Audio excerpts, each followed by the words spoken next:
Staying in touch with your community through local news and information is the gift that keeps giving all year long. Subscribe to Inforum now and get 50% off an annual subscription for you or anyone on your list. Just call 833-248-7801. That's 833-248-7801.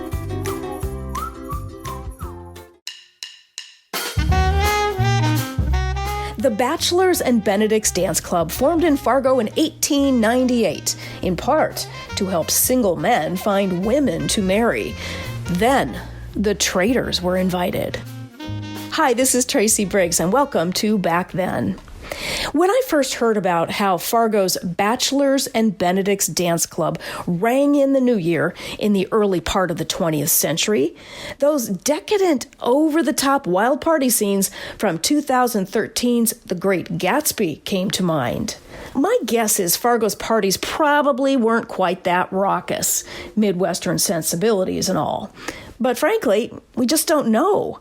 You see, I've had a hard time finding photos from the earliest years of the club's parties. Perhaps those crazy kids had something to hide. So for this story at Inform.com, I found photos and used those photos from the Library of Congress. They were of similar gatherings throughout the United States. Now, here's what I can tell you about the origins of that early Fargo club, courtesy of North Dakota State University's archives. The Bachelors and Benedicts Dance Club was organized in 1898 in Fargo.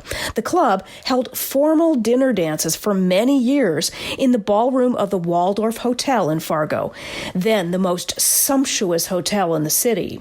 It was located at the intersection of 7th Street South and Front Street, which is now Main Avenue. It was across from the DeLandrecies building to the east, and to the north was the NP Depot. So you kind of get an idea of where that hotel was located. The hotel did change names a couple of times, but it did burn to the ground in 1951.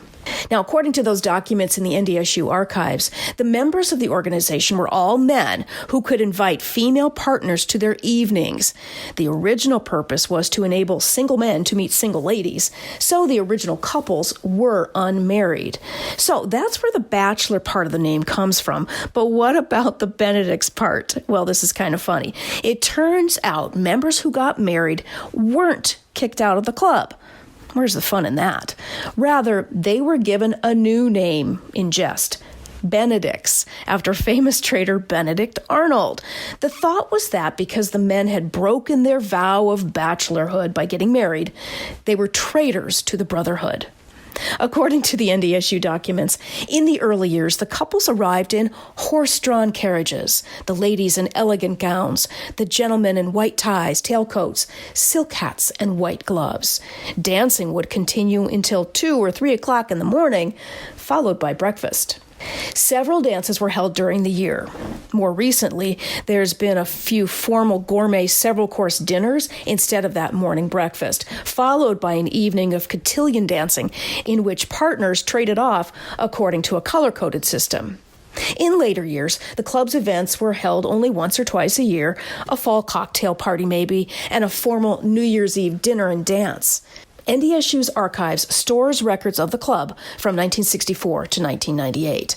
They also have a photo of the 100th anniversary party at the Holiday Inn in Fargo in 1998. If you want to see that photo, go to Inform.com, and you might just recognize a few people. I know I did.